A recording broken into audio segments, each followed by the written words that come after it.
eu sou a Paula do Responde Aí. Bora bater um papo hoje sobre a equação do calor homogênea? Então vamos lá, vou começar esta aula linda te mostrando uma barra. Sim, uma barra. Imagina que você tem uma barra e, sei lá, você esquenta ela de alguma forma e você quer saber qual é a temperatura dela em determinada posição em algum instante T. Como assim instante T? Como assim tempo? Pensa comigo, se eu tenho aqui no início dessa barra uma temperatura maior do que o final da barra, vai haver um fluxo de calor da esquerda para a direita, porque aqui está mais quente e a barra tende a entrar em equilíbrio, né, térmico. Então vai haver um fluxo da esquerda para a direita e a gente quer, sei lá, por algum motivo você vai querer modelar qual é a temperatura em uma determinada posição da barra e num determinado tempo. Sim, já modelaram isso e a fórmula é a seguinte. Você tem a derivada de U. U é a nossa temperatura, tá? Que depende de x e de t. A derivada de U com respeito a t vai ser igual a um alfa ao quadrado, vezes a derivada de U, a segunda derivada parcial de U com respeito a x, onde U é uma função de x e de t. Ok? É isso que a gente vai ver hoje. E por que ela é chamada de homogênea? É o seguinte, quando você for fazer um exercício de equação da onda, vai aparecer isso aqui e a nossa equação do calor, que a gente vai ver hoje, é chamada homogênea porque a temperatura no início da barra é igual à temperatura no final e é igual a zero, tá bom? Então, o que você vai receber é isso, a sua equação do calor, e aí você tem a condição de quando t é zero é somente uma função de x, a sua temperatura depende só de x, né, quando t é zero, e a temperatura no início e no final da barra são iguais a zero, tá? Então, o primeiro passo que a gente faz é a separação de variáveis, que é a gente assumir que a nossa U é um produto de funções de x e de t independente, né, entre si. Então, quando a gente substitui isso na equação do calor, percebe o seguinte, olha só, aqui você tem a derivada de U com respeito a t, então tem que ter um t' vezes o x, tá? Aqui é a segunda derivada, então x duas linhas t, alfa ao quadrado.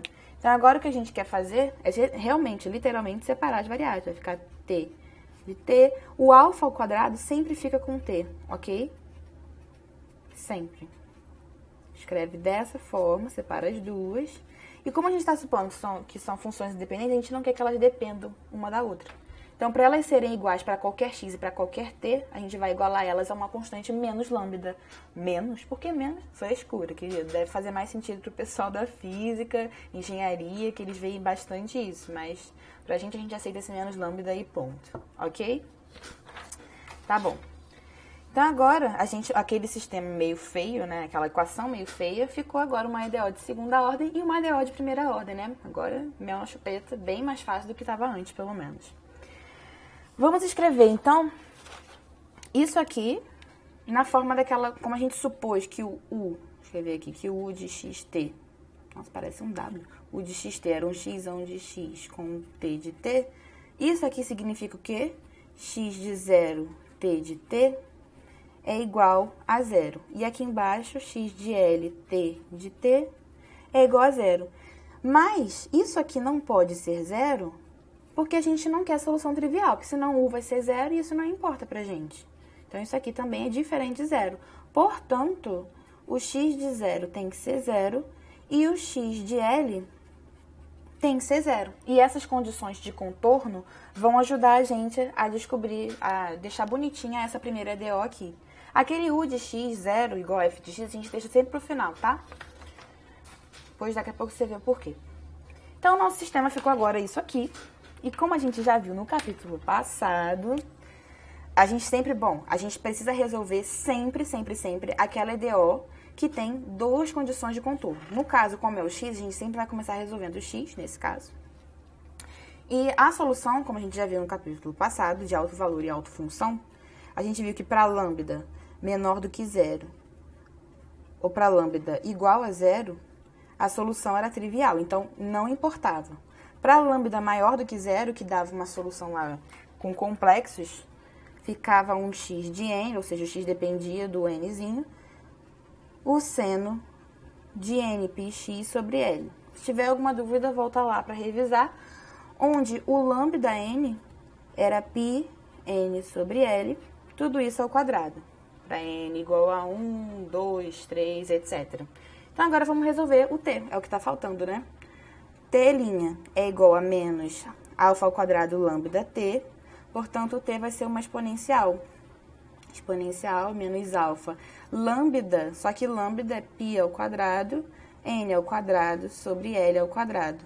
Mas tudo isso tem que estar multiplicado pelo tzinho da variável, ok? Então, quem seria o nosso u? A gente vai escrever, por enquanto, agora, o u de n. O de n vai ser o produto das duas. O seno de nπx sobre L vezes essa exponencial. Então, aqui, alfa, n ao quadrado, π ao quadrado, t, todo mundo dividido por L ao quadrado. Ok? Esse é o u de n. Agora, vamos escrever o de x como série, ou seja, a gente acrescenta um coeficiente na série e bota um somatório com n indo de 1 até infinito. E vamos usar finalmente aquele u de x0 que eu tinha falado. Para que ele serve? Olha aqui. Agora, a gente vai descobrir quem é o bn da série. E como é que a gente faz isso? Usando aquela integralzinha. Né? A gente faz a extensão ímpar da série f de x e calcula isso aqui. Esse é o bn e esse aqui é o x de t, onde o bn é dessa forma, x de xt, u de xt, desculpa. Ok. Então, agora eu vou apresentar para vocês os casos especiais.